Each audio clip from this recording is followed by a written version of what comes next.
Bem-vindos! Hoje vamos mergulhar numa das obras-primas do teatro português, O Alto da Barca do Inferno, mas com um foco muito particular.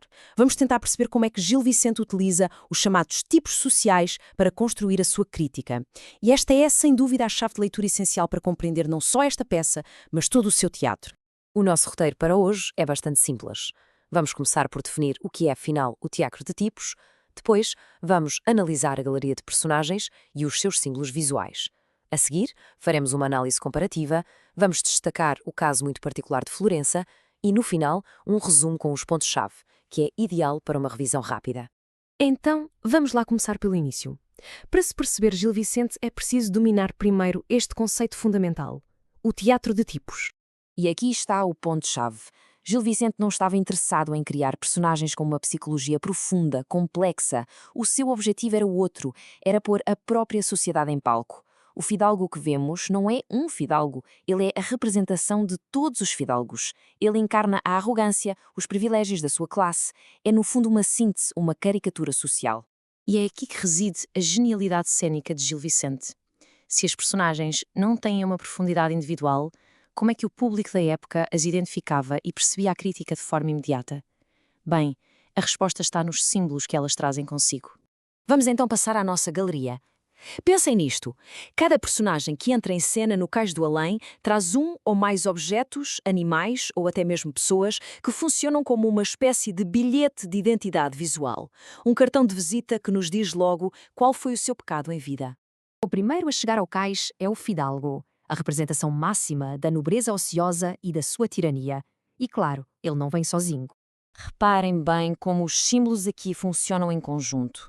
O manto longo e a cadeira já indicam luxo, claro, mas o pormenor que eleva tudo é o facto de serem carregados por um pajem. Isto já não é só sobre riqueza, percebem? É sobre opressão, sobre uma vaidade tão grande que ele nem os seus próprios símbolos de status consegue carregar. A seguir, chega a personificação da ganância, o onzeneiro, e ele carrega literalmente o peso do seu pecado. Com o onzeneiro, Gil Vicente usa um único símbolo, mas com uma força visual tremenda. A bolsa não é apenas grande, o texto diz que ela quase o faria afundar. Este exagero visual torna o pecado da avareza imediatamente reconhecível e grotesco. O dinheiro foi sua única preocupação em vida e agora é o seu fardo na morte. E agora chegamos a uma das figuras mais complexas e, certamente, mais controversas da peça, o frade. A crítica à corrupção do clero aqui é implacável. Ele traz à amante, Florença, pela mão, uma violação direta do voto de celibato. O seu comportamento mundano, a dançar e a cantar, contrasta totalmente com a solenidade que se esperaria de um religioso. E o detalhe final, a armadura por baixo do hábito, é a prova cabal. A sua vida era dedicada aos prazeres e aos conflitos do mundo, não a Deus. A seguir, temos a Brígida Vaz, a alcoviteira, cujo pecado é corporizado pelas próprias vítimas da sua exploração. Tal como o fidalgo, a alcoviteira também usa pessoas como símbolo. As jovens, que ela explorou e levou à prostituição, seguem-na e funcionam como um testemunho vivo, ainda que silencioso, dos seus pecados. Elas são a prova material da sua profissão corrupta. E por fim, nesta seleção de personagens, temos o judeu. A sua condenação está ligada a um único e polêmico símbolo animal. O bode é um símbolo poderoso e, no contexto da época, profundamente polémico. Ele representa a fé judaica, que era vista pelos cristãos do século XVI como a velha lei, já ultrapassada. Ao carregar o bode, o judeu está a carregar o símbolo da sua recusa em converter-se, o que, na lógica interna da peça, o condena automaticamente. Agora que já vimos os exemplos um a um, vamos comparar alguns destes símbolos. Fazer isto ajuda-nos a aprofundar a nossa compreensão da técnica de Gil Vicente. Esta comparação é excelente para ilustrar a abrangência da crítica social.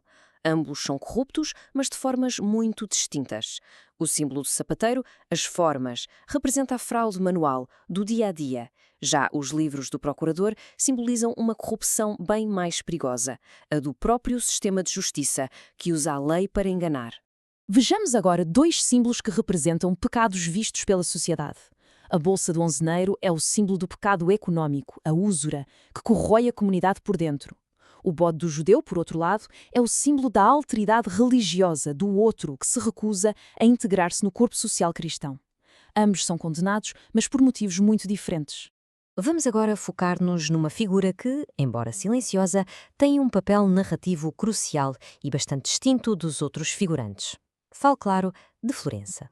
Esta tabela clarifica uma distinção muito importante. O pajem do fidalgo e as moças da alcoviteira são puramente simbólicos. Eles aparecem, caracterizam a personagem principal e depois desaparecem. São figurantes de segundo plano. Florença, no entanto, é diferente. Ela não só simboliza o pecado do frade, como partilha do seu destino. Ela entra na barca com ele, participa na resolução da cena, e isso torna-a uma figurante de primeiro plano. E com isto, chegamos ao final da nossa análise. Vamos agora consolidar o que aprendemos numa síntese perfeita para quem está a rever esta matéria. Portanto, se houvesse apenas 3 ideias a reter, seriam estas. Primeiro, teatro de tipos, onde as personagens são representações de grupos. Segundo, símbolos cênicos, que são a chave visual para a identificação imediata desses tipos e dos seus pecados. E terceiro, a função didática e crítica, pois tudo isto serve um propósito maior de moralizar e criticar a sociedade daquele tempo. E assim, voltamos à definição com que começamos. Esta citação resume na perfeição a essência do teatro de Gil Vicente. É um teatro que olha para o coletivo, para a estrutura social e não para a psicologia do indivíduo.